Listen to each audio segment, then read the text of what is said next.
Well, continuing our look at what's happening with markets, stocks searching for some direction today amid a recent pullback in this very busy week of earnings. Our next guest says any pullback will be mild and a buying opportunity. So where should investors jump in? We have Brooke May, Evans May Wealth Managing Partner. Thank you for joining us this morning. So, we're seeing a couple of different names here under pressure. Where do you buy the dip? How are you assessing the opportunities? What are some of the tickers you like? We think you have to be very company specific. Right now, there isn't a specific sector that we like. So we're looking at companies from the bottom up. We want companies that have good free cash flow and low debt right now, because we feel like rates are going to be higher for longer, and that's going to put pressure on companies that have leverage or the lack of cash flow.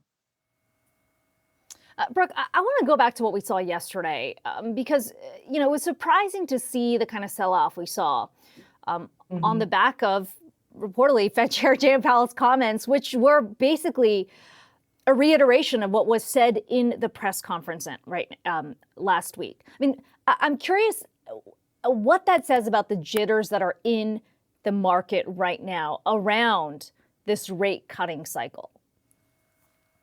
Yeah, the equity market is still tied to the bond market, and everyone's watching the Fed, wanting to know when that first rate cut is going to come.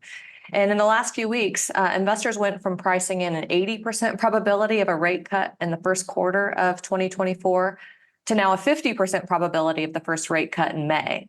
So investor sentiment has shifted. And with that, we've seen a rise in the yield on the 10-year Treasury, moving from 3.8 to 4.1%. And we think that the Fed is going to stay higher for longer. Unemployment at 3.7% is pretty close to a historical low. It's shocking that it hasn't budged. But with wage growth still at 4.5% year over year, there's concern that we could see a resurgence in inflation.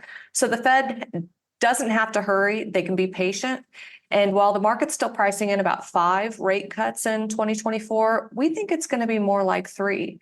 So with that, companies that have leverage are still exposed, and it's going to put pressure on earnings. And Brooke, to that point, you note that the market underestimated corporate management's ability to navigate a higher inflationary environment. Things like still waiting for the consumer to fall off, seeing some cracks there, but not really seeing the fall off that a lot were expecting here. What do you think they were honing in on when they were really gauging this? Yeah, there's definitely been a divergence in corporations that have figured out how to navigate this environment and those that haven't, which is why you can't buy a sector. When you look last year at the S&P 500, the best performing stock in the S&P 500 was a tech company, and the worst performing stock in the S&P 500 was a tech company. So we think you have to be very specific in what you're looking at right now before you put money to work. So how are you advising your clients right now? Where is the value?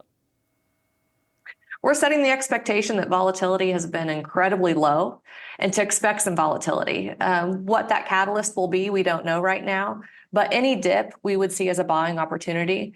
So we're staying fully allocated to equities. We think that the market could hit 52 to 5,400 by year end, which a few months ago seemed pretty far-fetched, and now it seems more likely. That's about a 5 to 9% bump from where we are today. And we think we're just in the beginning of a secular bull market. So in the years ahead, there are going to be great returns to be had, but there's still a lot of cash on the sidelines. If you look, there's about $6 trillion in cash and money markets sitting on the sidelines. Of that, about 1.4 trillion flowed into money markets in 2023. Only 230 some billion went into bonds. And so if you didn't buy bonds at 5%, you're unlikely to buy them at 3.5%. So when rates are cut and money market yields come down, that money is going to be looking for better investment opportunities. And we think that's going to flow into equities as well. So there's a lot that's going to work in favor for the equity market. That's where we're allocating our client dollars right now. And Brooke, is there anything you think investors may be either discounting or missing, especially a lot of the things that we had telegraphed, things like a recession that didn't materialize, and a lot of these black swan events could be what perhaps knocks the markets off their feet. But what do you think markets are missing that is being clearly telegraphed at the moment? We think that people are discounting the fact that household net worth is at an all-time high at 172 trillion. People feel pretty good about that. And as we've seen, the consumer is incredibly resilient. If consumers have a job and they feel comfortable with their job security, they're going to spend. And if they go through their savings, which we're seeing decline, they're going to use credit. And we're nowhere near an overextension in credit.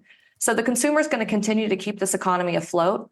And we think that that's going to mean rates are going to stay higher for longer. Brooke May Evans, May Wealth Managing Partner. It's good to talk to you today. Appreciate the time. Thank you.